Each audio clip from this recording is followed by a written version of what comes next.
Bismillah, alhamdulillah, salatu wassalam ala rasulillah wa ala alihi wa sahbihi wa wala. Nous allons parler de la musique. Donc bien sûr un sujet qui intervient énormément dans les débats. Alors on entend énormément de choses par rapport à ce sujet, entre ceux qui l'interdisent catégoriquement au point d'en faire un grand péché, mais parmi les plus grands péchés, au point même peut-être de sortir la personne de l'islam. À l'opposé, ceux qui l'autorisent d'une manière générale, sans faire de distinction entre ce qui peut être toléré ou pas. Donc, il faut bien sûr revenir au juste milieu, comme nous l'apprend l'islam. Donc, nous allons, Inch'Allah, étudier cette question-là d'une manière objective. On va essayer d'éviter les discours simplistes ou populistes qui commencent par culpabiliser même la personne si jamais la personne, à la fin de l'intervention, n'adhère pas au discours. Donc c'est que forcément la personne suit ses passions, c'est que forcément la personne ne cherche pas la vérité, car si elle cherchait la vérité, forcément elle aurait adhéré à ma parole. Et là je trouve que c'est le summum de la vanité et de l'orgueil, car même l'imam Shafi'i, et c'est l'imam Shafi'i, comme l'imam Shafi'i disait, قولي صواب يحتمل الخطأ وقول غير خطأ يحتمل الصواب. Donc il disait, ma parole, mon avis est la vérité mais susceptible d'erreur, et l'avis de l'autre est une erreur mais il est susceptible d'être vrai. Or, si je commençais par vous dire, si tu cherches la vérité, donc tu seras convaincu, et si tu ne la cherches pas, tu ne vas pas adhérer, c'est que je considère que c'est ma vérité qui est la vérité absolue et qui ne peut pas être fausse. Et là, c'est vraiment une grande prétention, et ce n'est pas du tout parmi les bienséances du savoir islamique. Donc on va essayer d'être le plus objectif possible, et pour être objectif, on va citer tout d'abord, avant de parler de cette question, on va rappeler certaines règles très importantes qui vont nous orienter dans l'étude de cette question. Alors, la première règle, c'est que pour interdire quelque chose, on a besoin d'un texte catégorique et authentique. C'est-à-dire, il est catégorique au niveau de l'authenticité, mais aussi de la signification. Donc, un texte dont l'authenticité est catégorique et dont la signification est catégorique. Donc ça, c'est très important. Donc, seul un texte catégorique au point de vue authenticité et signification peut interdire quelque chose. Ce qui amène à une deuxième règle, c'est qu'un hadith da'if, un hadith qui est da'if, on ne peut pas l'utiliser pour ou dans le domaine de la législation, quelle que soit la personne qui peut même l'authentifier. Parce que là encore, parfois, lorsqu'il y a un hadith da'if, qui est en soi da'if, et reconnu comme da'if, même si un savant, deux savants l'ont authentifié, il reste qu'il n'est pas catégorique d'un point de vue authenticité. Donc ça ne peut pas aboutir à une interdiction. Donc on a besoin de plus qu'un texte authentifié par un tel, parce que c'est pas parce qu'on dit un texte a été authentifié, je parle de hadith da'if à la base, authentifié par un tel, ça ne veut pas dire qu'il est devenu authentique d'une manière catégorique. C'est toujours conjectural, parce que d'autres peuvent remettre en question cette authentification. Donc ça, deuxième point très important. Troisièmement, la musique, le chant, font partie des questions qui relèvent du profane et non pas du cultuel. Or, la règle en matière du profane, c'est la licéité originelle, tant qu'il n'y a pas de texte qui contredit cette licéité. Autre chose également, c'est que cette question relève aussi de l'furu', des cas subsidiaires, et non pas des fondements de la religion. Et donc ça aussi c'est très important, parce que certains en font même un fondement. L'interdiction de la musique serait un fondement de de la religion. Et là encore, il faut distinguer entre ce qu'on appelle le haram al-qat'i ou le haram al-mukhtalaf fi. Donc, distinction entre le haram catégorique et le haram qui suscite une divergence.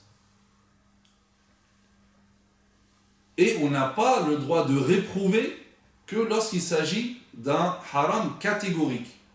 Et l'un des problèmes, c'est de mettre le haram qui suscite une divergence au même niveau que le haram catégorique. Et là, ça, c'est vraiment une erreur de méthodologie.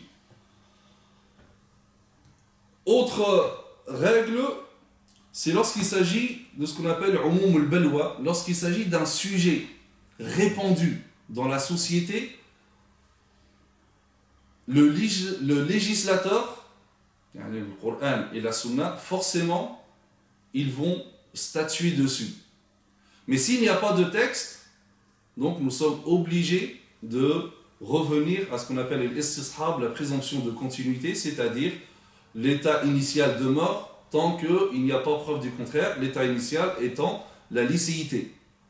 Donc là, on parle de la musique qui était un sujet répandu dans la société.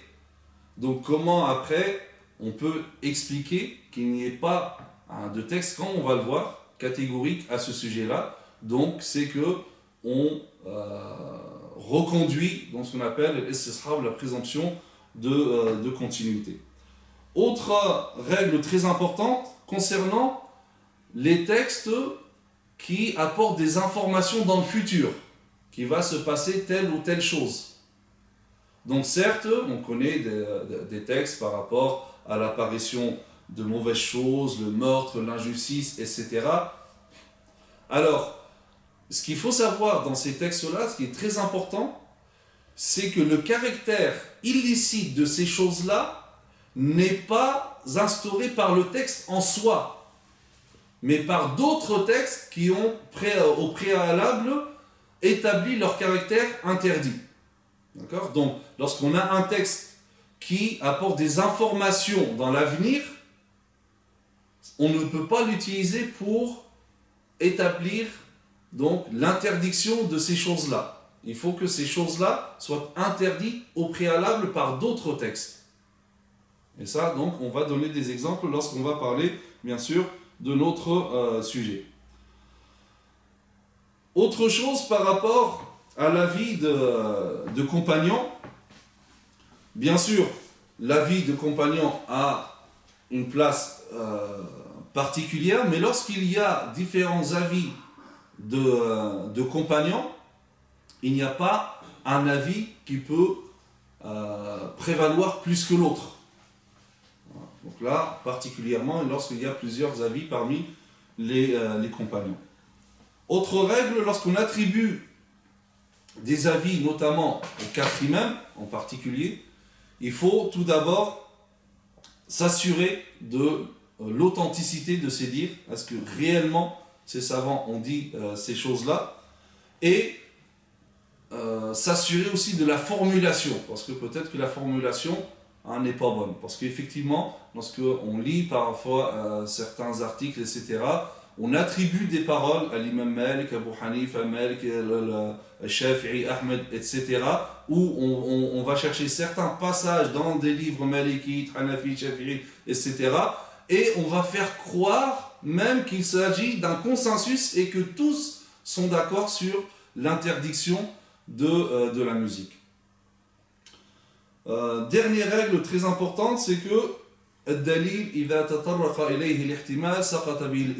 c'est-à-dire que lorsqu'un argument il est discutable, il ne peut plus être utilisé comme argumentation.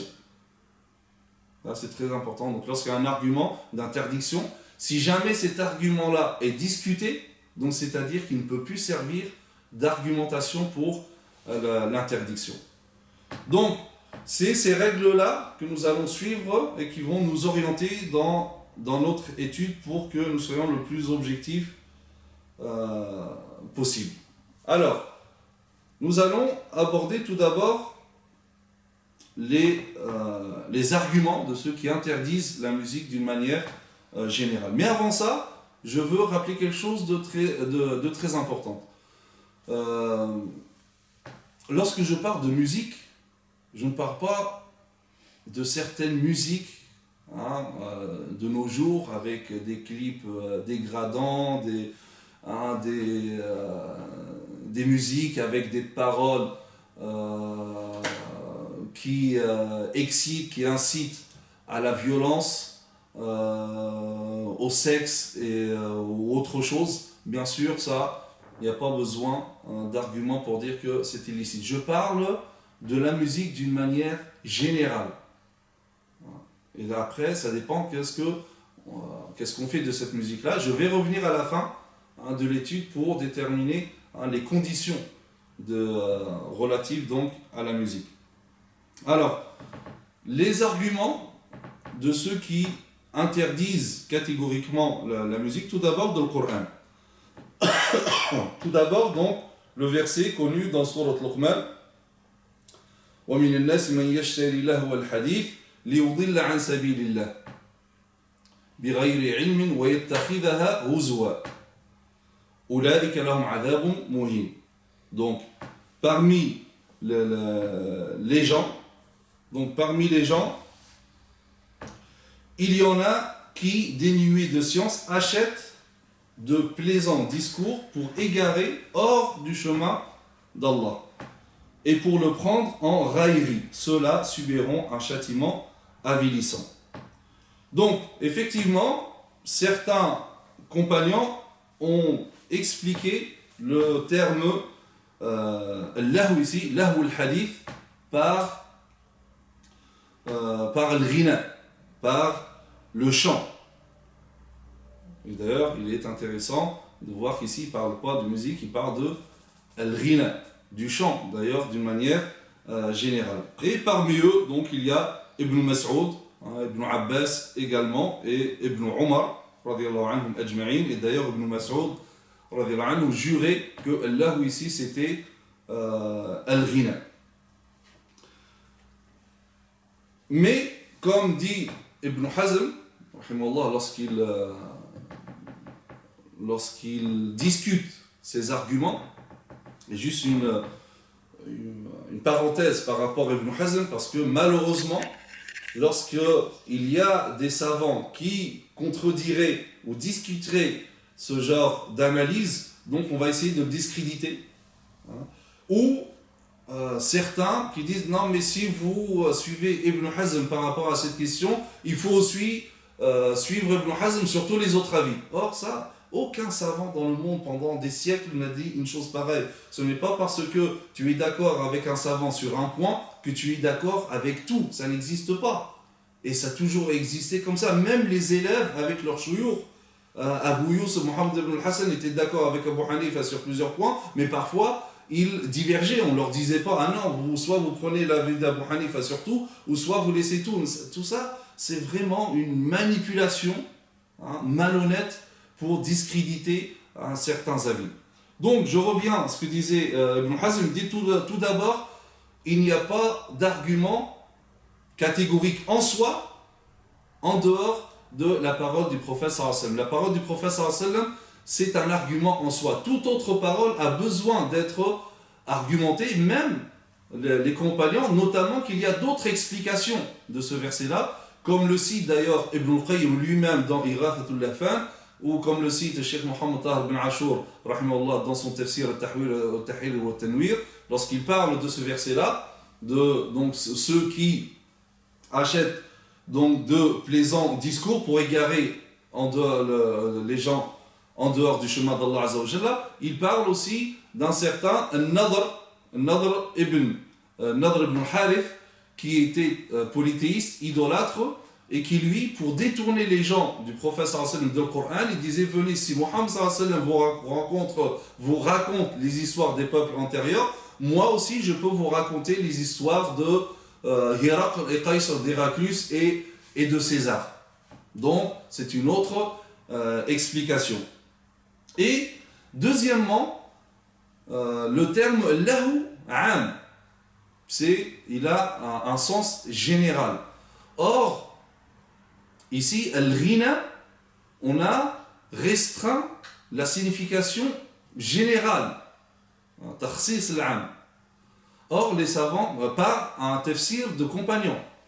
Or, la règle dans Usul al-Fiqh dit que عمومات القرآن والسنة لا يخصصها تفسير الصحابي.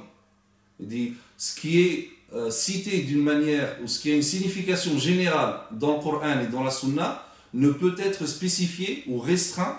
La portée générale d'un texte du Coran ou de la Sunna ne peut être limitée par le tafsir d'un compagnon. Et ceci est l'avis de l'imam Malik et aussi l'avis de l'imam al-Shafi'i. Or, ici, donc, on a dit que Ibn Mas'ud, etc., ils ont dit al-ghina, mais ça en réalité c'est takhsis al-am. Donc, on a restreint la portée générale du texte du Coran. Or, pour les spécialistes des fondements du droit musulman, on n'a pas le droit d'utiliser le tafsir de Sahabi pour limiter à cela, pour dire il ne s'agit que de al-ghina. Ça, c'est une chose. Autre chose, supposons que ça parte des chants et de la musique. En réalité, le texte n'interdit pas al-ghina, et même ce lahu, le hadith, mais dans le but de détourner de la voie d'Allah Azza wa Jalla. C'est dans le but de sortir les gens du chemin d'Allah Azza wa Jalla. Pour ça que le verset dit liyudilla an sabilillah. C'est pas uniquement yashtari lahu al-hadith, mais liyudilla an sabilillah, pour égarer les gens du chemin d'Allah Azza wa Jalla.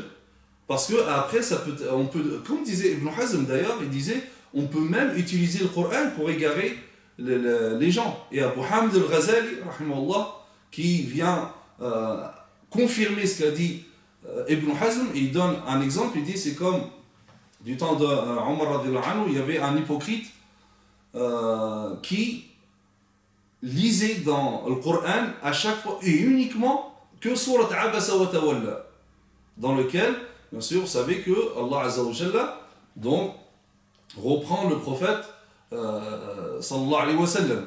Donc cet hypocrite ne choisit de tout le Coran, il choisissait uniquement cette sourate. Donc c'était quoi le but? Pour égarer les gens, pour sortir les gens du chemin d'Allah Azza wa Jalla, pour discréditer le prophète sallallahu alayhi wa sallam. Donc même en utilisant le Coran, on peut égarer les gens. Donc ce n'est pas al-ghina en soi. Donc le verset, ce n'est pas une interdiction de al-ghina en soi. Mais qu'est-ce qu'on fait de al-ghina? Et d'ailleurs, le verset d'après vient aussi apporter des précisions par rapport à ces gens-là, justement, qui font cela. Allah Azza wa Jalla dit وَإِذَا تُتْلَ عَلَيْهِ آيَاتُنَا وَلَّا مُسْتَكْبِرًا كَأَنْ لَمْ يَسْمَعْهَا كَأَنَّ فِي أُذُنَيْهِ وَقْرًا. Donc il dit وَإِذَا تُتْلَ, donc ces gens, cette personne qui achète des plaisants discours pour égarer hors du chemin d'Allah Azza wa Jalla, وَإِذَا تُتْلَ عَلَيْهِ آيَاتُنَا, et si jamais on lui récite nos versets, وَلَّا مُسْتَكْبِرًا, il s'en détourne avec vanité et orgueil. كَأَنْ لَمْ يَسْمَعْهَا, c'est comme s'il ne l'entendait pas. كَأَنَّ فِي أُذُنَيْهِ وَقْرًا, comme s'il y avait un poids dans ses oreilles. Donc, comme disent certains exégètes, ils disent ça ne peut être que des caractéristiques de non-musulmans. C'est pas possible qu'un musulman soit qualifié de cela. Et si on lui récitait nos versets, il s'en détourne avec orgueil. Comme s'il n'entendait pas, comme s'il avait des poids dans les oreilles.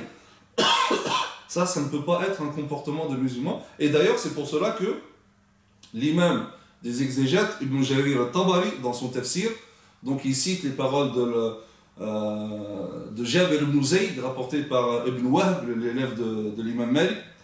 Qala Ibn Zayd, donc Jabir ibn Zayd, le tabi'i, l'élève d'Ibn Abbas, il disait وَمِنَ النَّاسِ مَنْ يَشْتَرِي لَهْوَ الْحَدِيثِ. Donc parmi les gens, il y en a ceux qui achètent des plaisants discours. Il dit Qala ha'ula ahlul kufr. Il dit cela, en réalité, c'est les incroyants. Il parle, donc les versets, il parle d'incroyants et non pas de musulmans. Et il dit Ala tara ila qawlihi, il dit, ne vois-tu pas le verset وَإِذَا تُتْلَ عَلَيْهِ آيَاتُنَا وَلَّا مُسْتَكْبِرًا كَأَنْ لَمْ يَسْمَعْهَا كَأَنَّ فِي أُذُنَيْهِ وَقْرًا. Il dit, ne vois-tu pas donc le verset, Et si on lui récite nos versets, Walla mustakbiran, il s'en détourne avec arrogance, comme s'il l'avait jamais entendu, comme s'il y avait un poids dans ses oreilles, falaysa hakadha ahlul islam. Il dit ça ne peut pas être les musulmans.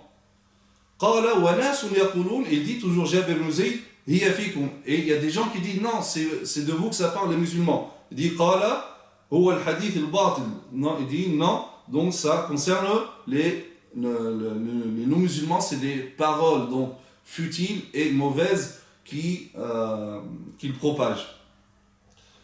Et d'ailleurs aussi, l'imam Ibn Atiyya, dans son tafsir, dit exactement la même chose que ici, lahu al-hadith, donc c'est plaisant discours, ça appartient aux incroyants, ahlul kufr.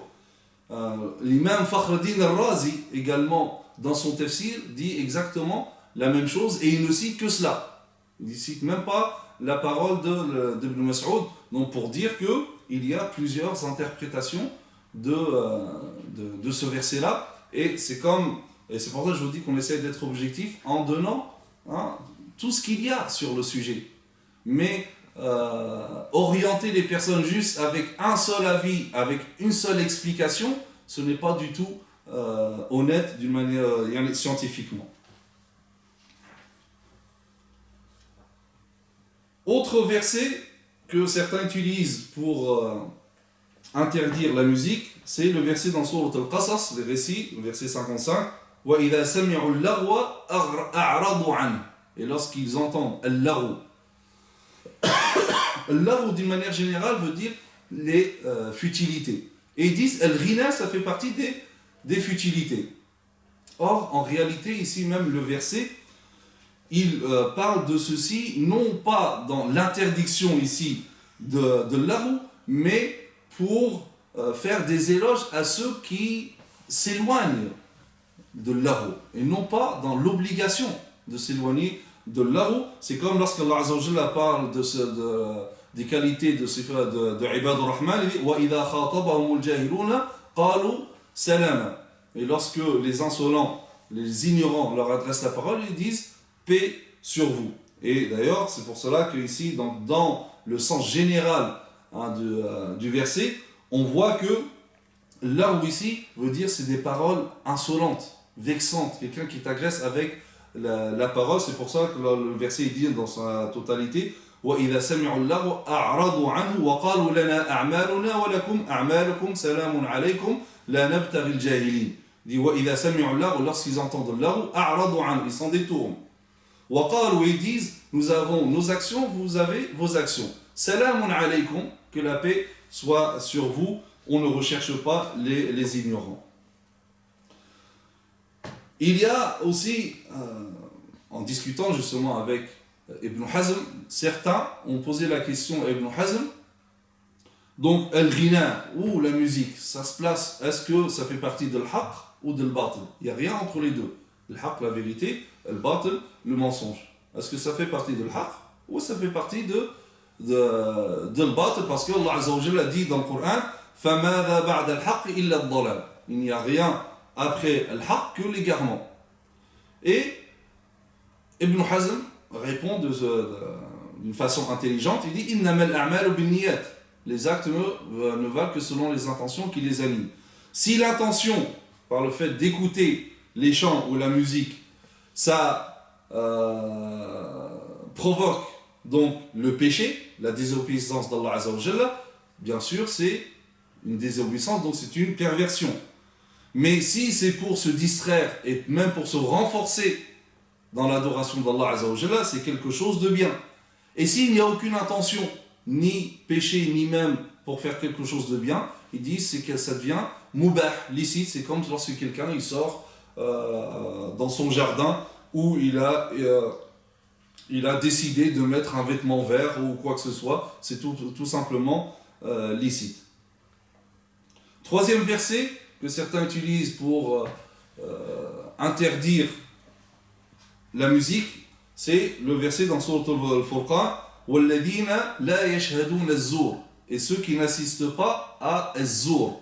Alors c'est quoi le terme az-zur? Là aussi, donc les savants divergent par rapport la définition de ce mot, Mohammed ibn al-Hanafiya, qui est le fils de Ali radiallahu anhu, disait al-ghina, c'est al-ghina ou al-lahu, donc c'est le chant. Al-Hassan également, le fils de Ali, Mujahid également, dont tous disaient al-ghina.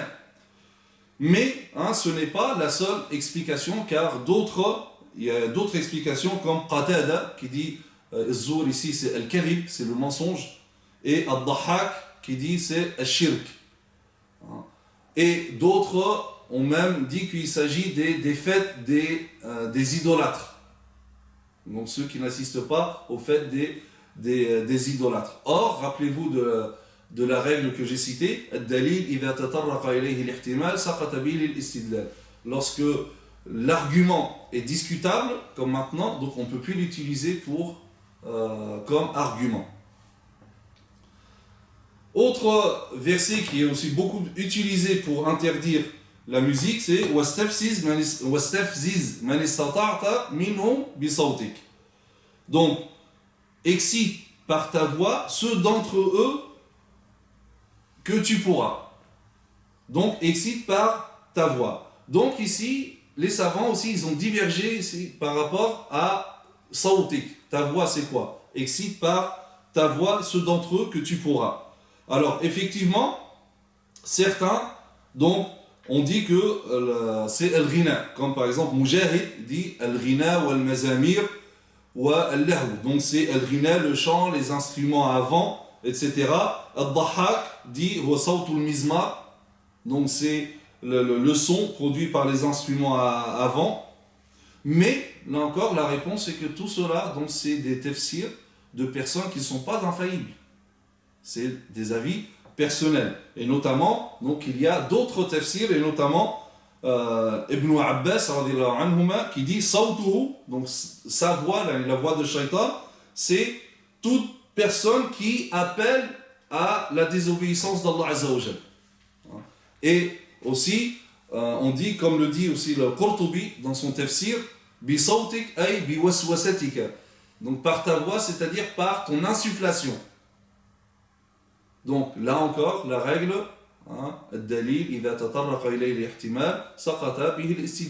donc, et là encore, comme je dis, pourquoi mettre en évidence toujours certains avis et occulter les autres? Normalement, non, tu dis les autres. Certes, donc Al-Dahhak a dit, Mujahid, etc. Mais Ibn Abbas a dit, Al-Qurtubi a dit aussi dans son tafsir, etc. Donc au moins, donner tous les avis pour que les gens choisissent en connaissance de cause et non pas faire une manipulation malhonnête. Et comme j'ai dit, donc c'est un argument qui a été discuté d'une manière donc juste, donc il ne peut plus servir comme argument pour l'interdiction. Dernier verset utilisé pour interdire la musique, c'est wa antum samidun, donc dans sourate An-Najm. أفمن هذا الحديث تعجبون وتضحكون ولا تبكون وأنتم سامدون. Donc il dit, vous étonnez-vous de ce discours et vous riez et ne pleurez pas, absorbés par votre distraction. Ici donc c'est Samidoun. Donc Samidoun, donc ici Ibn Abbas dit, ça veut dire al-ghina. Al-ghina dans la langue de la tribu de Himyar. Mais il y a eu d'autres explications. Certains vont s'arrêter juste à cela. On va donner, voilà, Ibn Abbas dit que ça, il s'agit de al-ghina dans la langue de Himyar. Or, ils vont occulter d'autres explications d'Ibn Abbas lui-même, qui dit que Sahun ay lahuna mu'ridun. Donc, c'est-à-dire, c'est les gens qui sont dans leur distraction, et d'ailleurs c'est pour cela que dans la traduction ça a été choisi comme ça, absorbé par votre distraction. Donc c'est la distraction et le fait de se détourner. Et Al-Dahhak, parmi aussi les grands exégètes, parmi le tabi'in, donc Shamikhuna mutakabbirun, Al-Dahhak dit c'est des gens donc qui sont arrogants. Donc, et l'imam Abu Hamid al-Ghazali dit que si ce hadith-là interdisait justement le samad, donc alors aussi il est interdit de rire et de ne pas pleurer. Parce que c'est en même temps. Vous riez, ne pleurez pas, absorbé par votre distraction. Donc tout ça, c'est interdit. Pourquoi avoir interdit uniquement le premier. Donc finalement, on s'aperçoit que dans le Coran, il n'y a rien de catégorique par rapport à l'interdiction de la musique. Or, rappelez-vous, dans la règle, on a dit que pour interdire quelque chose, il faut un texte catégorique au niveau de son authenticité et au niveau de la signification. Or, on a vu que tous les arguments sont discutables et lorsqu'un argument est discuté, donc il ne peut plus servir d'argument. Nous allons voir maintenant les arguments utilisés de la sunna du prophète sallallahu alayhi wa sallam. Alors, parmi les textes les plus importants utilisés pour interdire la musique, c'est le hadith rapporté par l'imam al-Bukhari dans son Sahih d'une manière suspendue, mu'allaq. Il dit « La yakunanna qawmun min ummati yastahilluna al-hira wal-harir wal-khamr wal-ma'azif » Donc il dit, il y aura parmi ma communauté des gens qui vont s'autoriser donc al-hira, c'est-à-dire la fornication, al-harir, la soie, wal-khamr, l'alcool, wal-ma'azif, et donc les instruments de musique ou les instruments à voix. Alors, comme je vous ai dit, ce hadith-là, il est mu'allaq. C'est quoi un hadith mu'allaq? C'est un hadith dans lequel on a enlevé des narrateurs successifs au début de la chaîne, et c'est un hadith d'une manière générale classé dans le hadith de da'if. Sauf que le hadith mu'allaq dans le Bukhari et Muslim d'ailleurs, il a un statut spécial. Alors les savants du hadith divergent par rapport à cela. Certains disent qu'on donne la prévalence au fait qu'il soit un hadith lié, c'est-à-dire qui remonte jusqu'au prophète sallallahu alayhi wa sallam, et d'autres disent non, on va accorder la prévalence à la suspension, à al-ta'liq. Donc c'est pour cela que Ibn Hazm s'est permis de rejeter ce hadith-là, car la chaîne de transmission n'est pas continue. Alors certains savants comme Ibn Hazm ont essayé de remonter ce hadith-là jusqu'au prophète sallallahu alayhi wa sallam, c'est-à-dire à trouver une continuité dans la chaîne. Donc Ibn Hajar, il l'a fait remonter au prophète sallallahu alayhi wa sallam par 9 voix, mais le problème c'est que toutes ces voix-là tournent autour d'un narrateur qui s'appelle Hisham ibn Ammar. Or, ce narrateur-là pose problème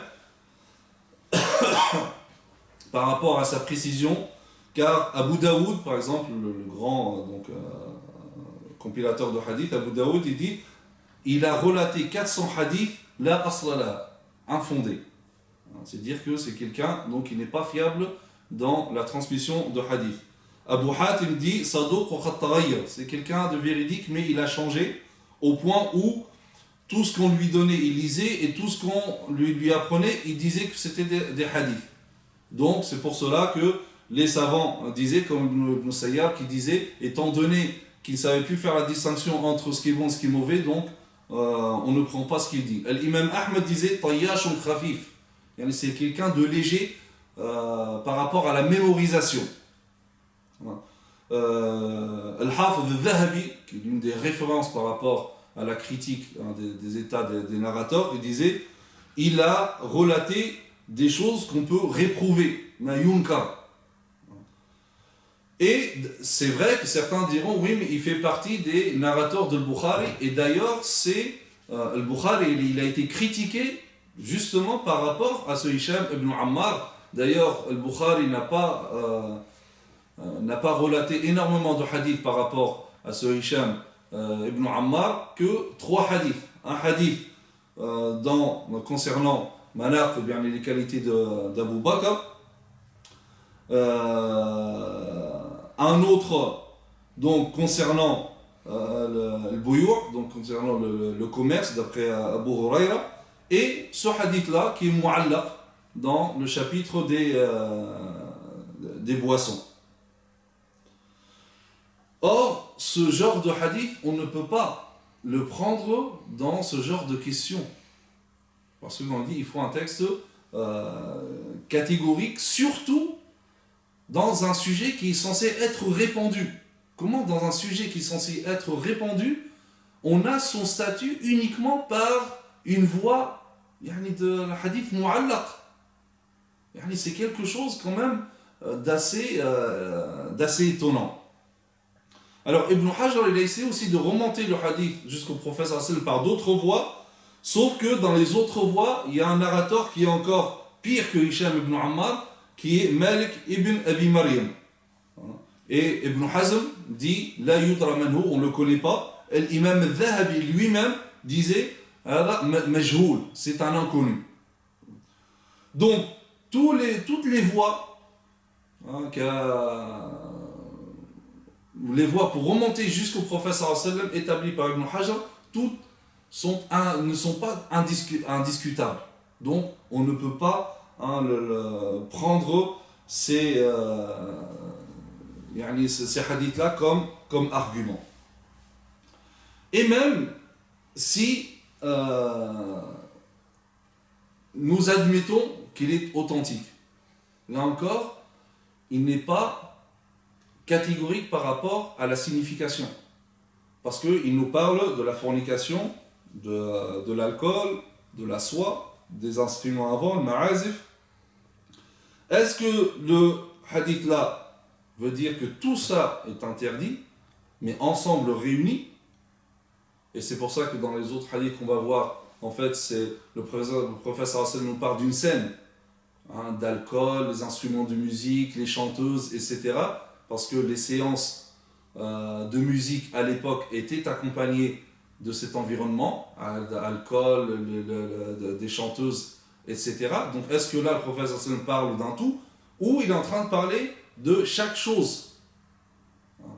Donc, rappelez-vous de la règle que j'ai dit tout à l'heure, tous les hadiths qui nous donnent des informations sur le futur ne peuvent pas être utilisés en tant qu'argument en soi pour interdire les choses qu'ils mentionnent. Mais il faut que ces choses-là soient interdites par d'autres textes, avec des expressions ou des formulations déclaratives, et non pas ikhbar, mais insha. Et comme on voit dans les autres hadiths qui parlent de meurtre, etc., on voit qu'il y a d'autres textes qui interdisent cela au préalable. Et non pas, on n'a pas tiré l'interdiction du meurtre, etc., à travers les hadiths qui parlent de l'avenir. Mais on a tiré leur interdiction d'autres textes. C'est pareil par rapport à cette question-là. Normalement, le harir, il y a des textes. Al-Khamar, il y a des textes. Al-Ma'azf, il faut qu'il y ait aussi des textes donc à part qui interdisent initialement cela.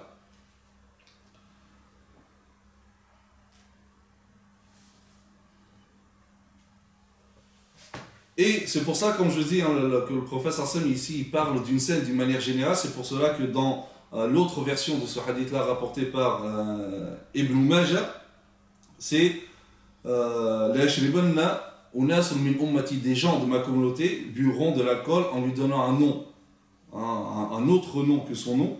Yusammuna bi ghayri ismiha yu'zafu ala ru'usihim al-ma'azif, et on va jouer des instruments de vent, wal mughaniyat, donc il y aura à leur tête des chanteuses et ces instruments-là, yakhsifullahu bihim al-ard, donc Allah Azza wa Jalla va les engloutir dans la terre, wa yaj'alu minhum al-qirada wal khanazir, et il va transformer certains d'eux en singes et porcs. On parlera après du degré de ce hadith-là, car lui aussi, donc il n'est pas exemple de toute critique. Deuxième hadith utilisé, c'est hadith qu'on appelle le Kuba ou le Rubayra. Donc on a certains textes à ce sujet-là. Alors le prophète sallallahu alayhi wa sallam dit Inna Allah harrama al-khamra wal-maysir wal-kuba wal-ghubayra wa kullu muskirin haram. Donc Allah Azza wa Jalla a interdit al-khamr, donc l'alcool, le jeu de hasard, al-kuba wal-ghubayra. Donc deux choses. On va revenir, ça veut dire quoi? Al-kuba wal-ghubayra wa kullu muskirin haram. Et toute boisson enivrante est illicite. Alors, tout d'abord, ce hadith-là, en soi, il est daïf. Les savants de hadith donc, disent qu'il est daïf, al-Mundhiri. Donc, un des grands savants de hadith dit que c'est un hadith ma'loul, hadith défaillant. Fait partie des hadiths daïf. Alors, certains ont défini al-Kuba par al-Tabl, le tambour, le tam-tam, donc un instrument à percussion. Ou al-Ghubayra, le tambour. Mais ça, c'est une explication, parce qu'il y a d'autres explications, qui d'ailleurs sont plus proches du texte, qui, al-Kuba, c'est un nard. Et un nard, c'est une sorte de boisson alcoolisée. De même que al-Ghubayra, c'est aussi une autre boisson, nabir. C'est un produit donc fermenté, à base d'orge ou d'autres choses qu'on lui donne ce nom. Et cette explication-là tient plus parce que le prophète sallallahu alayhi wa sallam dit à la fin wa kullu muskirin haram, et toute boisson enivrante est haram. Donc c'est-à-dire qu'il est en train de citer différentes formes de boissons, types de boissons, sinon après ça ne tient pas. Allah il a interdit l'alcool, les jeux de hasard, le tambour et l'instrument à percussion, et kullu muskirin haram. Là, ça ne va plus dans le sens. Alors que lorsqu'on dit que al-Kuba c'est un nard, comme le disent al-Khattabi, Abu Ubaid et d'autres dans leurs commentaires, donc al-Kuba c'est un nard, et al-Ghubayra c'est aussi une forme de boisson alcoolisée. Donc, ce hadith-là, il est fait. Deuxièmement, le texte, là encore, rien ne dit qu'il ne parle des instruments de musique, contrairement à supposer qu'ils soient authentiques, il parle uniquement ici de boissons alcoolisées. Troisième hadith qu'ils utilisent, c'est « Kullu lahwin batil illa thalatha » toute distraction est futile sauf trois choses. Donc il dit c'est kullu ma yalhu bihi ar-rajul al-muslim batil, toute chose donc que le musulman utilise pour se distraire est vain ou vaine ou insignifiante ou futile sauf trois. Ramyu bi qawsi, le fait donc de tirer à l'arc, ou le fait de dresser son cheval, et le fait donc de tenir compagnie à son épouse. Ça fait partie de la vérité. Premièrement, là encore, le hadith il est daïf, donc il peut pas, ce n'est pas un argument. Deuxièmement, ici, kalimat batil, parce que ici le problème de compréhension c'est par rapport au terme batil. Batil ne veut pas dire nécessairement illicite, ça veut dire quelque chose de futile. Et les choses futiles, ça rentre dans al-mubah, ça rentre pas dans l'interdit.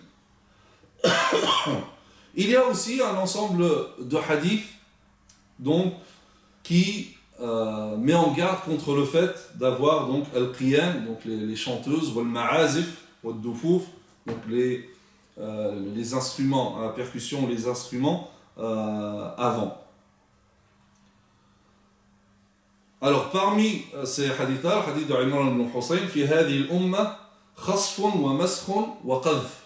Donc il y aura dans cette communauté khasf, donc un lotissement, et maskh, une transformation, comme on a vu dans le hadith qui est une transformation en singe ou en porc, wa qadhf, des pierres donc qui tombent du ciel. فقال رجل من المسلمين يا رسول الله متى ذاك. Donc il dit ô messager, c'est quand cela?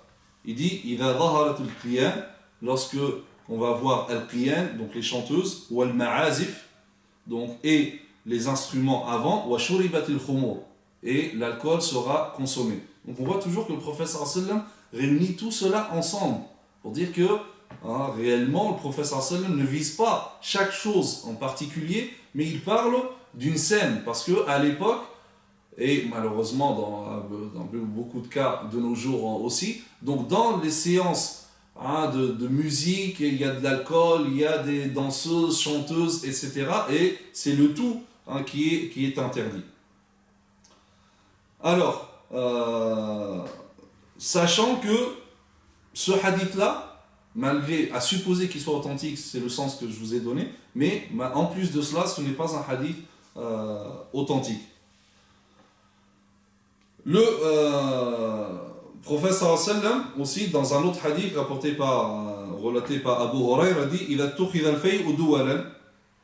Donc, un autre hadith dans lequel le prophète sallam dit إِذَا اتُّخِذَ الْفَيْءُ, lorsque le butin sera confisqué juste par certaines personnes, et qu'on apprendra la science, mais pour autre que la religion, et que l'homme obéira à sa femme, et sera ingrat vis-à-vis de sa mère, et rapprochera son ami, mais éloignera son père, et que les voix donc, vont se lever dans les mosquées, et qu'à la tête de la tribu on mettra leur pervers, et ainsi de suite. Donc il dit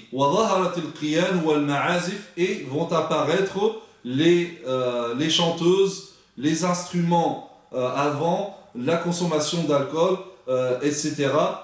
Et donc voilà, ce genre de hadith là encore, il réunit toutes ces choses là, mais là encore, bien que ce soit un hadith rapporté par Tirmidhi, c'est un hadith jugé réprouvé, munkar. Vraiment, ça fait partie des hadiths les plus faibles. Autre hadith, tabitu ta'ifatun min ummati ala aklin wa shurbin wa lahwin wa la'ib. Il dit des gens de la communauté vont s'endormir le soir en ayant donc bu de l'alcool, chanté, dansé, etc. Thumma yasbihuna qirada wa khanazir. Et le matin, ils vont se transformer en singes et des porcs.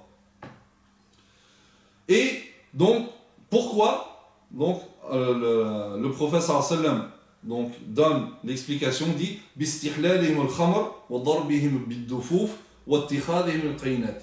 Pourquoi? Parce qu'ils se sont autorisés al-khamr, donc l'alcool, les instruments à percussion et le fait d'avoir des chanteuses. Mais là encore, il s'agit d'un hadith qui n'est pas authentique. Et il y en a en fait, il y a plusieurs versions de ces hadiths-là, mais à chaque fois, c'est des hadiths non seulement faibles, mais même munkar. Comme l'autre hadith, Inna Allah ba'athani rahmatan wa hudan lil alamin. Allah, il m'a envoyé en tant que miséricorde et guidance pour les mondes. Wa amarani an amhiqa al-mazamir. Et il m'a ordonné de briser, de détruire les instruments avant. Wa al-kabarat, yani aussi le sorte d'instruments kabarat, d'où le terme français cabaret. Et al-awthan et les idoles qui étaient adorées fi al-jahiliya. Là encore, c'est un hadith munkar, hadith réprouvé. Et d'autres hadiths, il y en aurait énormément, on n'aura pas le temps de tout citer, mais tout ce que vous avez, ce genre de hadith-là, c'est des hadiths réprouvés, donc des hadiths faibles, comme le hadith aussi de donc le prix de la vendeuse n'est pas permis, il n'est pas permis de la vendre, ni de l'acheter, ni de l'écouter. C'est un hadith aussi munkar. Autre hadith aussi qui est connu, parce que je vous cite ces hadiths-là parce qu'ils sont souvent utilisés par ceux qui interdisent la musique, et on peut le trouver sur des sites internet, etc. Il dit إذا فعلت أمتي 15 خصلة. Si ma communauté est coupable de 15 choses, et parmi ces 15 choses, il dit وشربت الخمور, donc elle boit, donc ma communauté donc va boire de l'alcool, va porter de la soie, واتخذت القيان والمعازف, et ils vont donc utiliser les instruments avant, et al-qiyan, donc les les chanteuses. Là aussi, il s'agit d'un hadith faible et hadith batil qui est infondé. Autre hadith qu'on peut aussi souvent, j'entends souvent chez certains jeunes, dit Man jalasa ila qayna fa sami'a minha sabba Allahu fi udhunihi al-an ka yawm al-qiyamah. Donc quiconque s'assoit à une chanteuse et l'écoute chanter, Allah Azza wa Jalla, le jour du jugement dernier, lui versera dans son oreille donc du plomb fondu en fusion. Ça aussi c'est un hadith munkar jiddan, comme dit Abdullah al-Judayr dans son livre Al-Musiqa fi Mizan al-Islam. Munkar, il est extrêmement réprouvé. C'est un hadith qui est totalement infondé. Donc, le résumé par rapport à ces hadiths qui parlent de chanteuses, le ma'azif, donc les instruments avant, les instruments à percussion, la consommation de l'alcool, etc. Déjà, tous c'est des hadiths daïf. Bien que, comme j'ai dit, il y a certains qui ont dit que tel hadith il est hasan, etc. Mais on a dit que pour l'interdiction, il faut plus que ça. Il ne suffit pas qu'un savant a authentifié tel hadith, ça ne suffit pas. Il faut que le hadith soit catégorique au niveau de l'authenticité et au niveau de la signification. Or, tous ces hadiths-là, en réalité, ils sont faibles. Et Ibn Hazm avait raison lorsqu'il dit que tous ces hadiths-là, ils sont faibles. Et si, deuxièmement, donc on a dit premièrement, elles sont faibles. Ces hadiths sont faibles. Deuxièmement, à supposer qu'ils soient authentiques, on dit c'est des informations sur ce qui va se passer dans l'avenir. Or, tout ce qui est mentionné donc, et qui va arriver dans l'avenir, le texte qui les mentionne ne peut pas être utilisé en soi comme argument d'interdiction. Mais certainement, il y a des textes qui ont interdit cela initialement. Or, cela n'existe pas par rapport à la musique. Et aussi, à supposer que ce soit authentique, le prophète sallallahu alayhi wa sallam n'a pas interdit chaque chose en soi, mais il parle d'une scène. Parce qu'effectivement, en général, les séances d'alcool, etc., donc il y a de la musique, il y a de la danse chanteuse, etc., et tout ça, bien sûr, est interdit. Autre hadith utilisé par ceux qui interdisent la musique, c'est Sawtani mal'unan. Il y a deux sortes de voix maudites. Sawtu mizmarin inda ni'ma.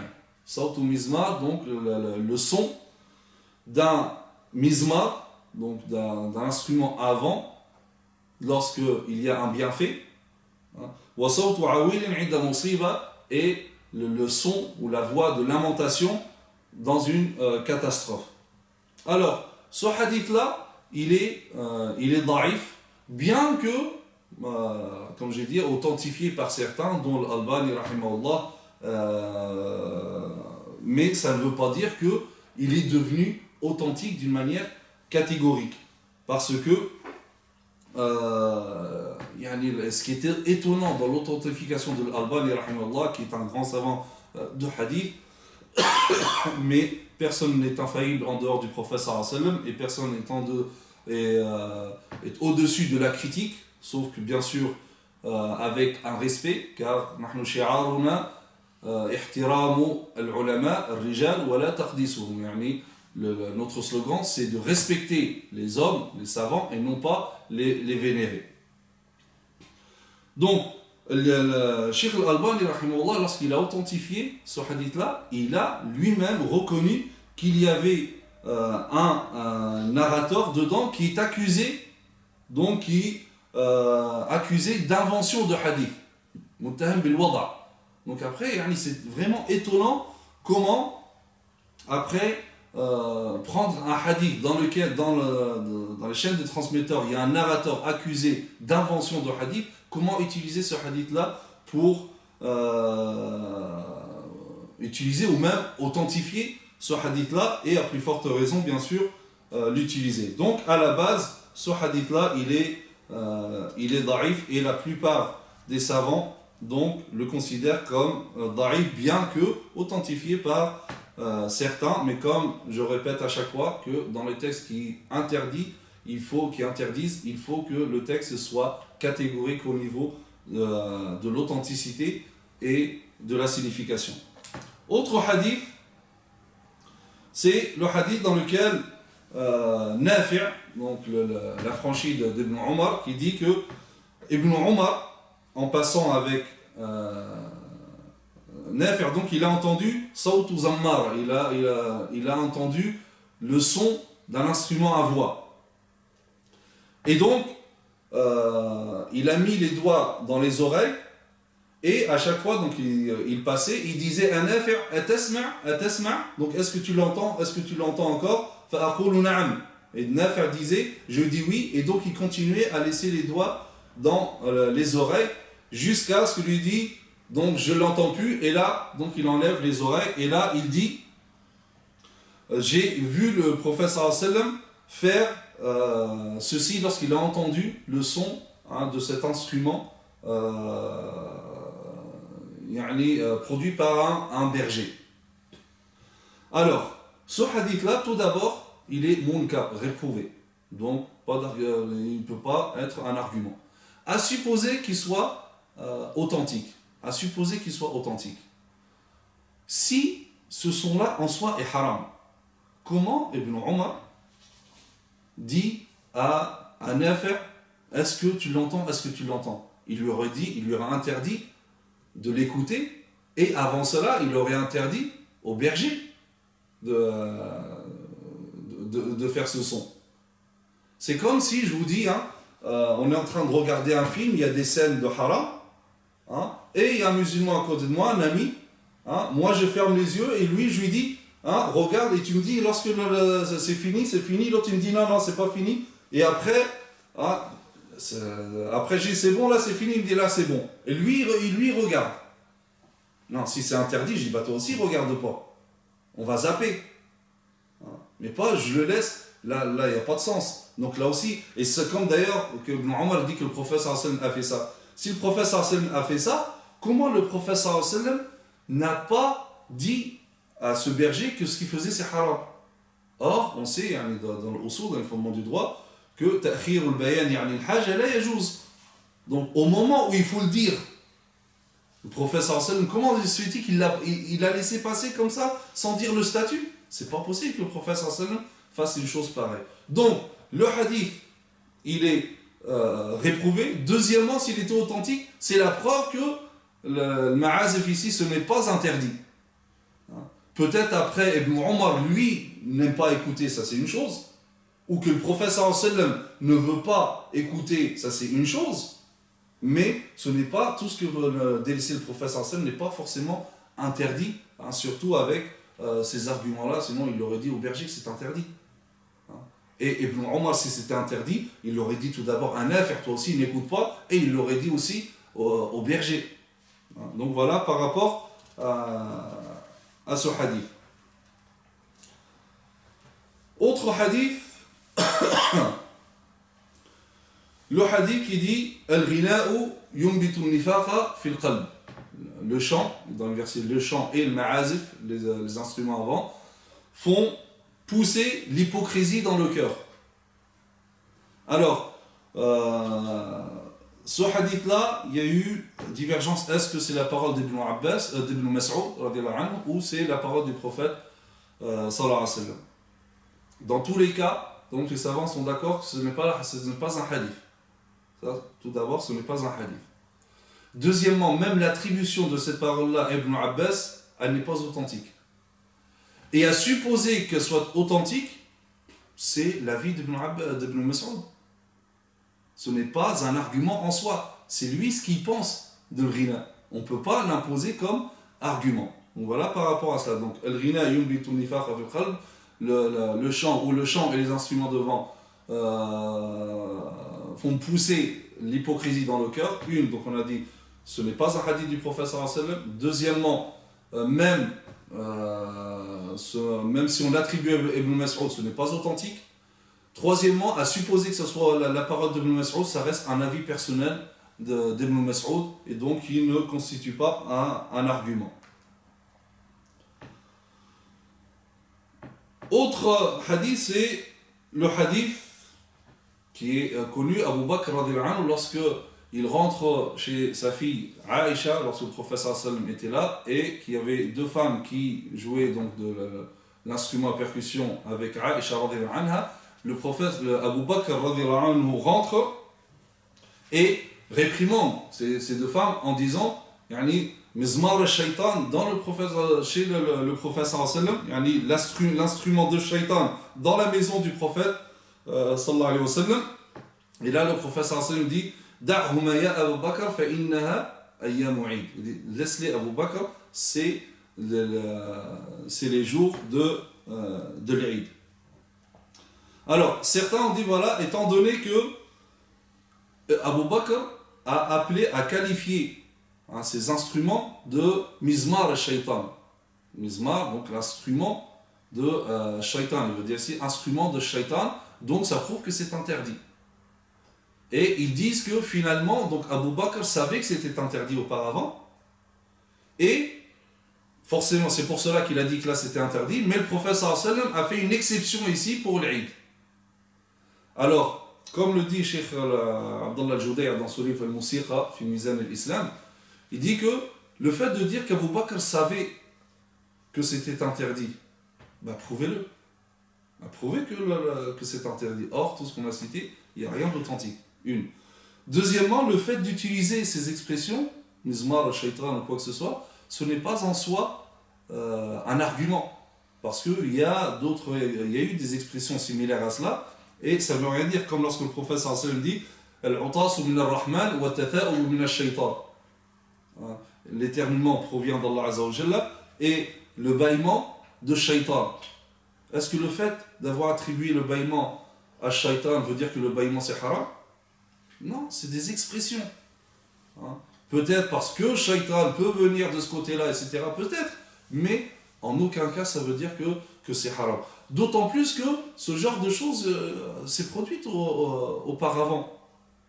Comme Omar radhiyallahu anhu avec les gens de l'Habasha, qui jouaient et dansaient dans la mosquée du prophète sallam avec leurs épées, et le prophète sallam les a vus. Omar radhiyallahu anhu voulait les empêcher, et le prophète sallam dit Da'hum ya Omar, dit laisse-les. Donc là encore, on ne peut pas dire que Omar savait que c'était interdit aussi, et là c'était une exception. De même, lorsque Omar radhiyallahu anhu a dit à Abdullah ibn Rawaha, lorsqu'il a commencé à faire de la poésie dans la mosquée sainte en présence du prophète sallallahu alayhi wa sallam. Et Omar entend ça, il dit Ya ibn Rawaha, dans la mosquée sainte et devant le prophète sallallahu alayhi wa sallam, tu fais de la poésie? Et le prophète sallallahu alayhi wa sallam dit non, Omar, laisse-le. Donc c'est des choses que, au contraire, ça prouve que tout cela est licite et non pas interdit. Donc ça va ici dans le sens de ceux qui autorisent ce genre d'instrument, et on ne peut pas utiliser ça comme argument pour l'interdiction.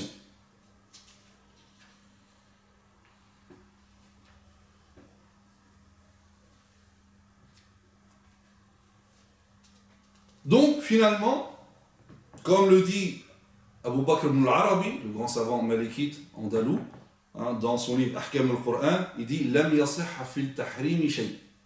Il n'y a aucun texte qui a été authentique pour l'interdiction de la musique. C'est pas uniquement Ibn Hazm.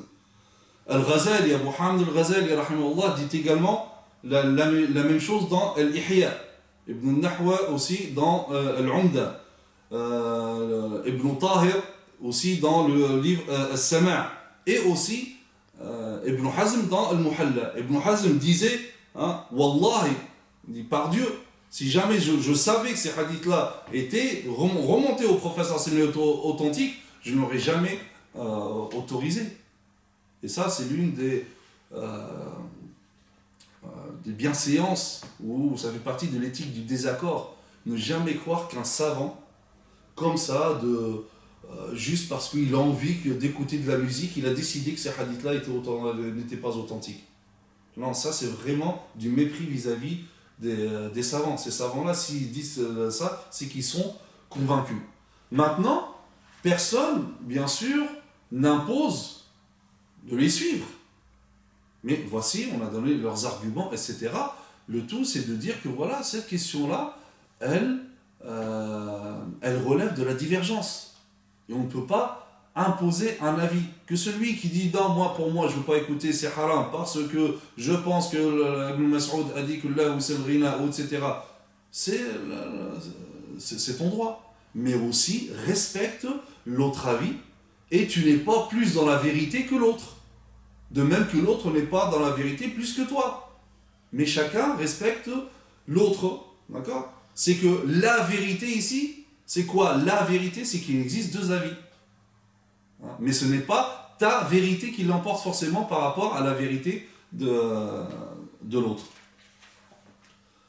Alors, comme je vous ai dit au départ, certains qui parfois font référence aux paroles de savants, ils vont parfois ne pas donner l'expression exacte ou prendre certaines expressions de certains livres, Maliki, Shafi'i, Hanbali ou quoi que ce soit, et ils vont faire croire que finalement tous sont d'accord sur l'interdiction au point que c'est presque un ijma'.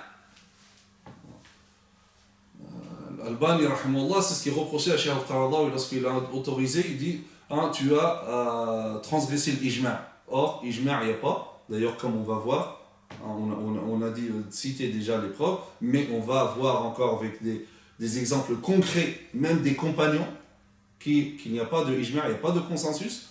Et deuxièmement, ce qui est étonnant, comme lui a répondu le Cheikh Al-Qaradawi, c'est que lui se permet, Albani, à plusieurs reprises de sortir de l'ijma', comme lorsqu'il a interdit al-dhahab al-muhallaq, l'or sous forme d'anneau pour les femmes. Or, par consensus, l'or, toute forme d'or est licite pour les femmes. Donc là, il y a un ijma', il s'est autorisé le fait de transgresser l'ijma' et reproche Cheikh Qaradawi d'avoir transgressé l'ijma' alors qu'il n'y a pas de ijma' à ce sujet-là. Et pour dire qu'il n'y a pas de ijma', on va parler aussi de ceux parmi les savants qui autorisaient al-ghina, et non pas le chant uniquement, mais même la musique. On cite par exemple l'imam al-Shawkani dans Nail al-Awtar, il dit ذهب أهل المدينة ومن وافقهم من علماء الظاهر وجماعة الصوفية إلى الترخيص في الغناء ولو مع العود واليرع.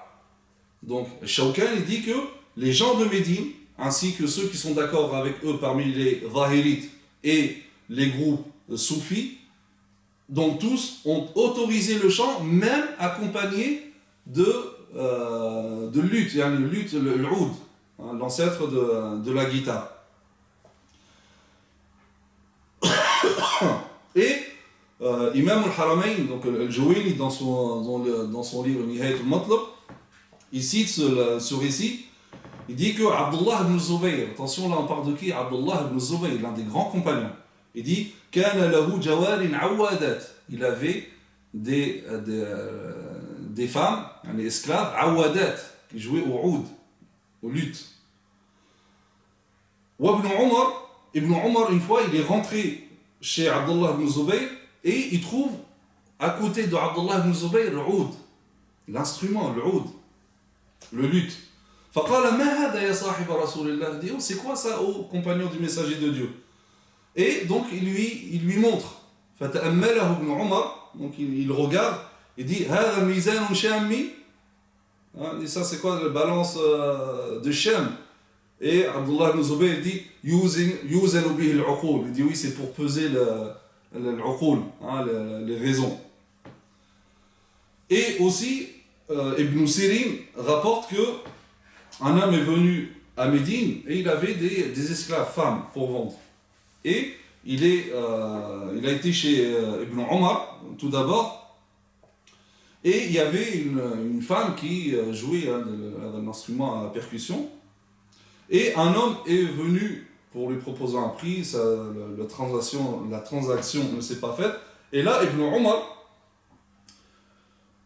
lui conseille d'aller voir Abdullah ibn Zubayr. Et donc, effectivement, pas Abdullah ibn Zubayr, excusez-moi, Abdullah ibn Ja'far, le fils de Ja'far ibn Abi Talib, son fils, Abdullah ibn Ja'far, qui a grandi chez le prophète, parce que Abdullah ibn Ja'far, il était réputé par le fait d'écouter de la musique. Et donc il a dit, va, Abdullah ibn Ja'far, il sera intéressé. Et donc effectivement, il ramène cette jariya, cette femme domestique, donc chez Abdullah ibn Ja'far, et Abdullah ibn Ja'far lui dit, Khoudi l'oud, prends le luth, l'oud. Donc elle l'a pris, elle a commencé à jouer et chanter, et donc là, Abdullah ibn Ja'far l'a acheté. Et une fois, Abdullah ibn Omar anhu, est rentré et il a vu Ibn Ja'far, il est rentré chez le fils de Ja'far ibn Abi Talib, donc là on parle de tous de compagnons. Et il a trouvé une femme qui jouait de l'oud, le luth. Et là, Ibn Ja'far, le fils de Ja'far ibn Abi Talib, dit à Ibn Omar, Hal tara bidhalika ba'san? Il dit, est-ce que tu trouves en mal en cela? Il dit, la ba'sa biha. Il dit, non, il n'y a pas de mal en cela. Donc là, ça, c'est des textes clairs, et il n'y a pas plus clair que cela. On parle de compagnons, on parle de musique, on parle de oud. Hein? Donc, il n'y a pas plus clair que cela. Al-Mawardi, le grand savant Al-Mawardi, rapporte également que Muawiyah et Amr ibn al-As, ils ont déjà entendu donc l'oud, écouter l'oud chez Abdullah ibn Ja'far, donc le fils de Ja'far ibn Abi Talib. Abu al-Faraj al-Asbahani disait aussi que Hassan ibn Thabit, le compagnon, il a entendu de Izzat al-Mila des chants avec le Mizhar. Le Mizhar, c'est l'oud, en utilisant ses poèmes à lui. Donc Hassan ibn Thabit a également entendu cela. Et aussi, il est rapporté également que Omar ibn Abd al-Aziz, il entendait les femmes domestiques chanter et jouer de l'oud avant le califat. Et d'ailleurs, Al-Qaffal rapporte أن مذهب مالك ibn Anas Ibahatul Ghina bil Ma'azif. Il dit l'avis de Malik ibn Anas, c'est le Qaffal qui dit ça. L'avis de Malik ibn Anas, c'est l'autorisation du chant avec les instruments avant, al-Ma'azif.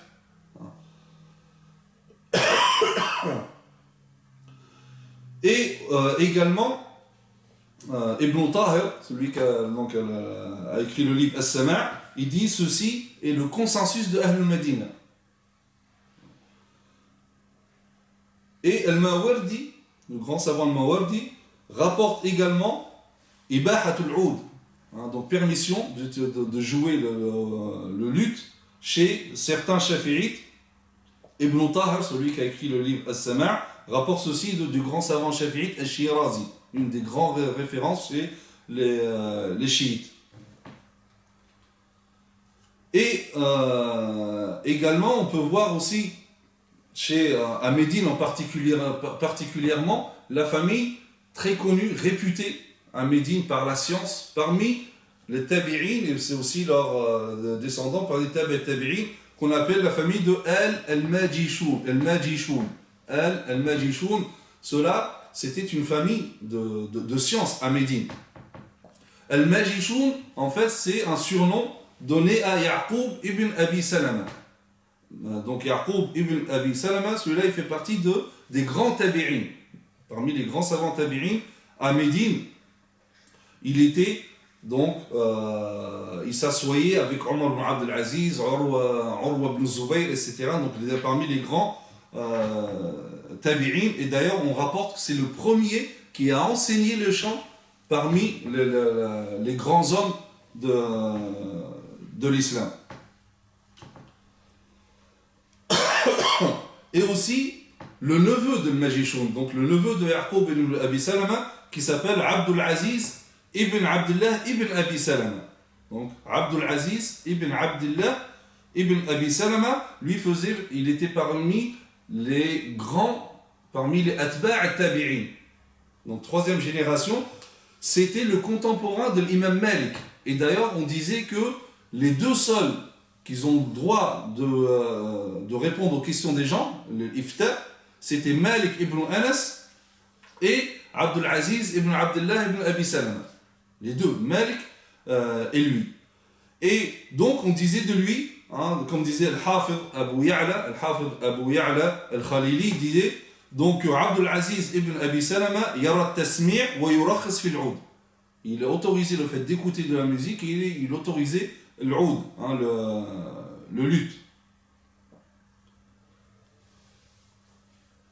Et également Ibrahim ibn Sa'd ibn Ibrahim ibn Abdurrahman ibn Auf, le compagnon Abdurrahman ibn Auf, il avait un enfant qui s'appelle Ibrahim, donc ensuite Sa'd, donc là on parle d'Ibrahim ibn Sa'd, donc un descendant de Abdurrahman ibn Auf, il fait partie aussi de Atba' al-Tabi'in, parmi les grands, parmi Atba' al-Tabi'in, il s'appelait Ibrahim ibn Sa'd, on va donner ce nom, Ibrahim ibn Sa'd, parmi Atba' al-Tabi'in, parmi les grands, donc on est toujours dans les 3 premières générations de Salaf.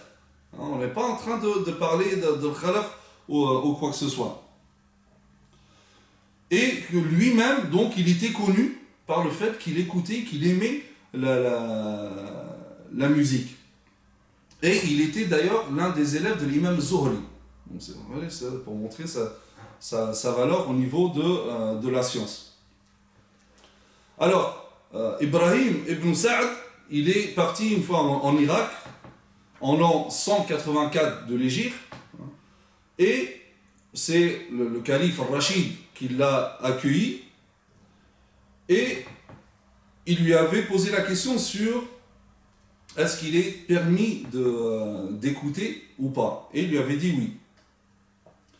Parmi les gens du hadith, il y a certains qui sont venus voir donc Ibrahim ibn Sa'd pour écouter les hadiths de Zuhri.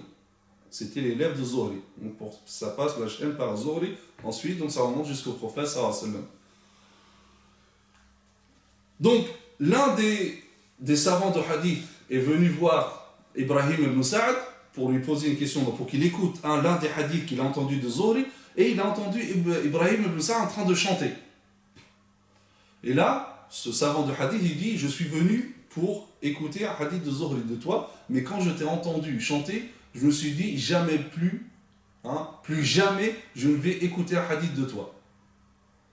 Ibrahim ibn Sa'd, il dit, alors si c'est comme ça, il n'y a que toi qui vas perdre, c'est pas moi. Il dit, et dorénavant, il dit, Wallahi, je citerai un hadith à quelqu'un qu'après avoir chanté.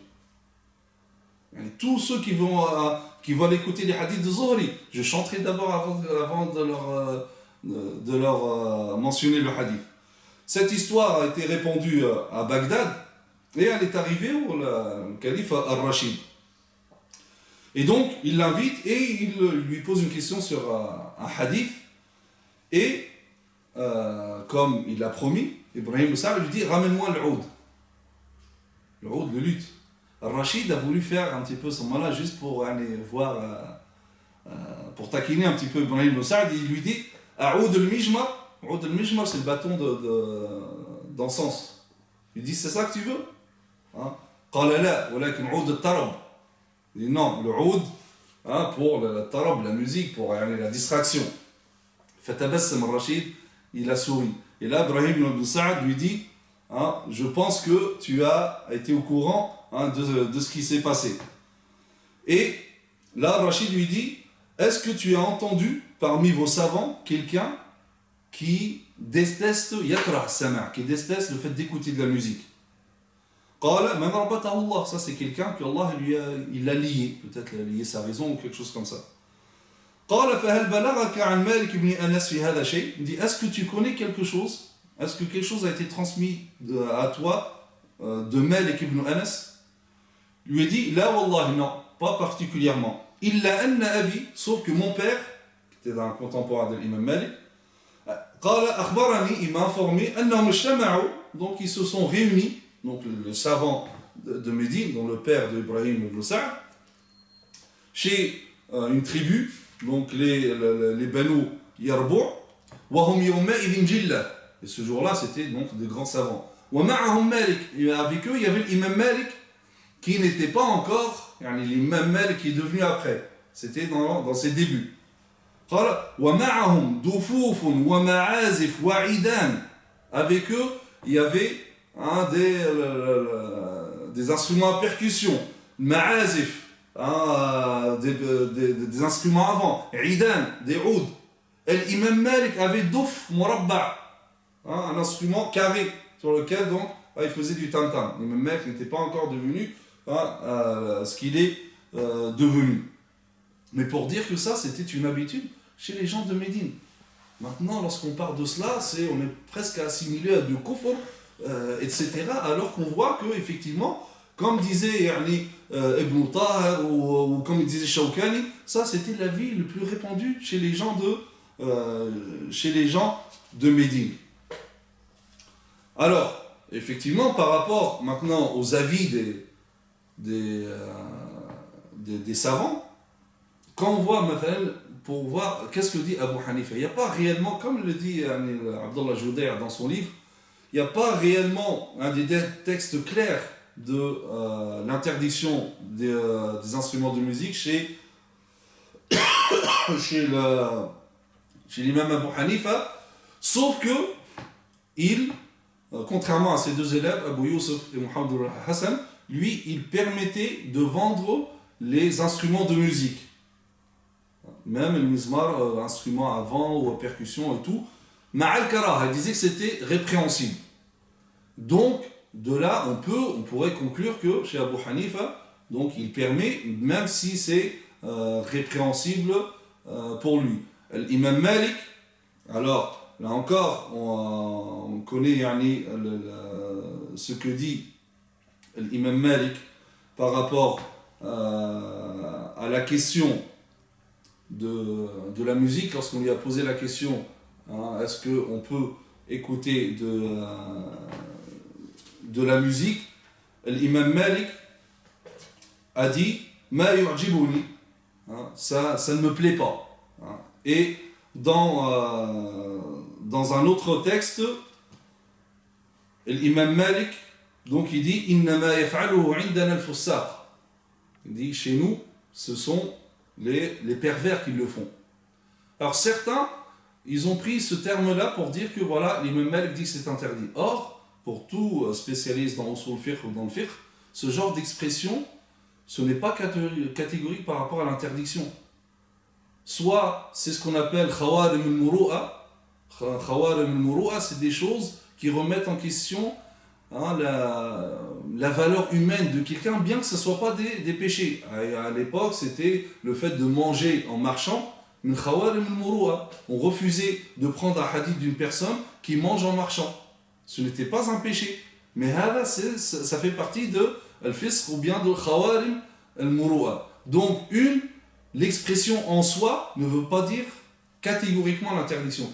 Deuxièmement, étant donné que c'était répandu à Médine, certainement, lorsque l'imam Malik a parlé du fait que seuls les pervers le font, c'est qu'il s'agit de la musique accompagnée de choses haram. Sinon, comment expliquer qu'à son époque, donc Ibn al-Majishun, donc ou bien al-Majishun et la famille al-Majishun, comme on l'a vu tout à l'heure, donc l'autorisaient.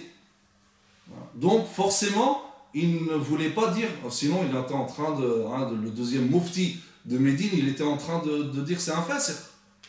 Loin de là, c'est que forcément, il parlait des instruments de musique qui sont accompagnés de haram. Comme lorsque le prophète a supposé que ce soit des hadiths authentiques qui parlent d'alcool, de chanteuses, etc. Et même l'imam Ahmed, lorsqu'il a entendu l'un de ses enfants chanter, donc il l'a écouté et son fils lui dit mais je croyais que tu n'aimais pas cela.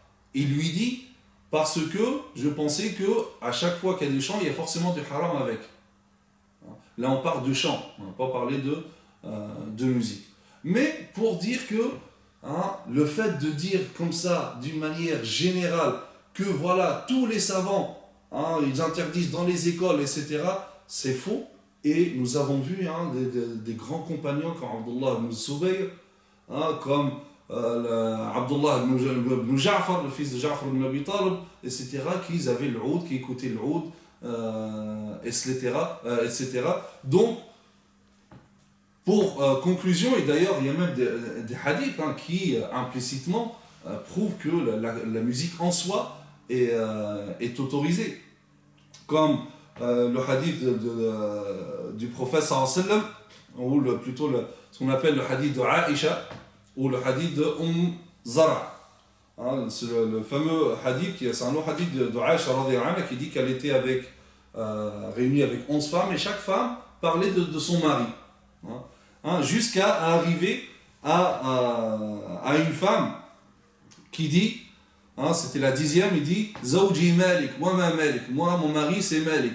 Hein, est-ce que vous savez c'est quoi Malik? Il dit, donc il a un troupeau de chameaux. Donc ces chamelles, lorsqu'elles entendent le son de l'mizhar, de l'oud, donc il dit que lorsque ces chameaux, ces chamelles entendent le son du luth, ils savent qu'elles vont y passer. Le professeur Hassan entend Aïcha en train de dire ça. Si le mizhar al-oud c'était interdit, comment le professeur Hassan ne dit rien?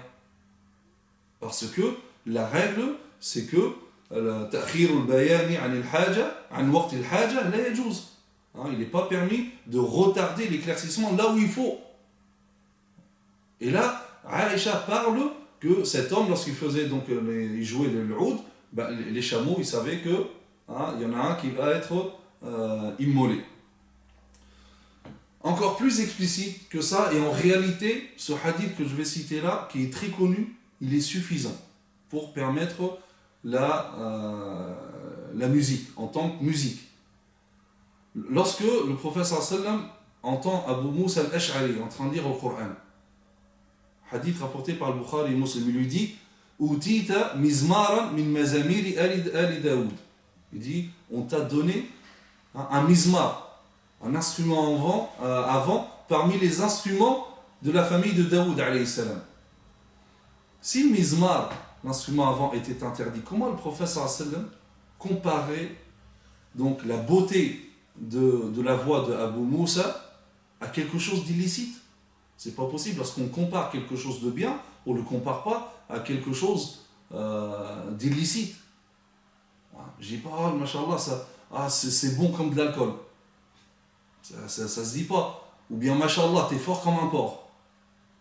On ne compare pas quelque chose de bien avec quelque chose d'illicite. Juste ça, c'est suffisant. Et d'autres hadiths, c'est nombreux. Cette femme qui vient voir le prophète sallam. Et ça aussi, ça répond à ceux qui disent la femme n'a pas le droit de chanter parce que sa voix c'est aura. Cette femme qui vient voir le prophète sallam et dit, oh prophète, j'ai fait un vœu à Allah Azza wa Jalla que si jamais tu revenais de la bataille vivant, sain et sauf, je vais chanter devant toi. Elle a ramené comme Darbouk, etc. Elle dit donc je vais faire ça devant toi. Le prophète sallam dit, si tu as fait le nadr, si tu as formulé ce vœu, fais-le. Sinon, c'est pas la peine. Elle dit, je l'ai fait. Alors, elle dit, fais-le. Et elle a joué la kara et devant le prophète sallam, écoutez. Ou cette femme que le prophète sallam voit avec Aïcha, lui dit, est-ce que tu connais c'est qui cette femme? Elle dit, ça c'est Qaynat Banu Fulan, c'est la chanteuse de telle tribu. Est-ce que tu veux qu'elle chante pour toi? Aïcha dit oui. Il lui donne un plateau, il dit, tiens, et chante.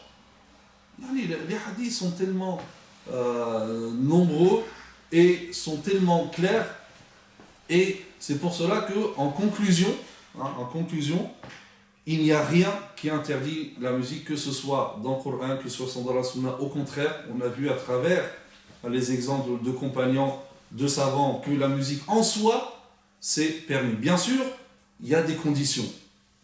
Ça, il faut quand même que ce soit cadré pour que ça ne soit pas compris comme quoi il y a toutes sortes de musique. Et tout d'abord, donc, il faut vérifier les paroles. Il faut que les paroles ne soient pas des paroles qui contredisent les enseignements de l'islam, des paroles qui font l'apologie du sexe, de la violence, des gros mots, etc. Ça, bien sûr, c'est interdit, quelle que soit la musique. Donc la musique, c'est pas le problème de la musique, c'est ce qu'on fait avec la musique. Deuxièmement, la façon d'interpréter également. La façon d'interpréter, ça ne doit pas être une façon qui est en contradiction avec l'islam. Donc, notamment s'il y a des clips, etc., il ne faut pas que les clips, ça soit quoi, il y a une vulgarité, c'est un étalage de chair. Hein. Là, bien sûr, ça devient interdit. Mais pas pour la musique en soi, c'est par rapport à ce qu'on a fait de la musique. L'environnement également, dans lequel on va interpréter ou bien on va écouter de la musique. Si c'est dans un concert et il y a de l'alcool, il y a de la drogue, les filles, donc ça arrache les vêtements, c'est des cris, c'est des folies, c'est de l'hystérie. Donc bien sûr, là, ça devient haram. Quatrièmement, l'islam appelle au juste milieu dans toute chose. C'est-à-dire, même si la personne écoute de la musique, il faut que ça soit comme le sel dans un repas. Si tu en mets trop, c'est plus bon. Il ne faut pas que ça te prenne trop de temps. D'accord ? Et d'ailleurs, bien sûr, si la musique fait en sorte que tu rates une obligation, c'est interdit, c'est haram. Hein? Et aussi, si la musique fait en sorte que tu négliges les recommandés, les actes recommandés, ça devient makrouh. Donc dans tous les cas, c'est avec modération. Il ne faut pas que ce soit aussi quelqu'un qui passe sa vie toute la journée en train d'écouter de la musique. Donc voilà, en conclusion, donc, c'est un sujet qui relève de la divergence. Donc il n'y a pas de sens de vouloir imposer un avis par rapport à l'autre. Et surtout, quand je dis lorsqu'il y a un interdit qui soulève une divergence, il ne faut pas qu'il soit au même niveau que l'interdit catégorique. La musique, c'est halal en soi, je parle bien en soi. Maintenant, ça dépend de ce qu'on fait de cette musique-là. أقول قولي هذا واستغفر الله لي ولكم سبحانك اللهم وبحمدك نشهد أن لا إله إلا أنت نستغفرك ونتوب إليك وصلى اللهم على سيدنا محمد وعلى آله وصحبه وسلم تسليما والسلام عليكم ورحمة الله وبركاته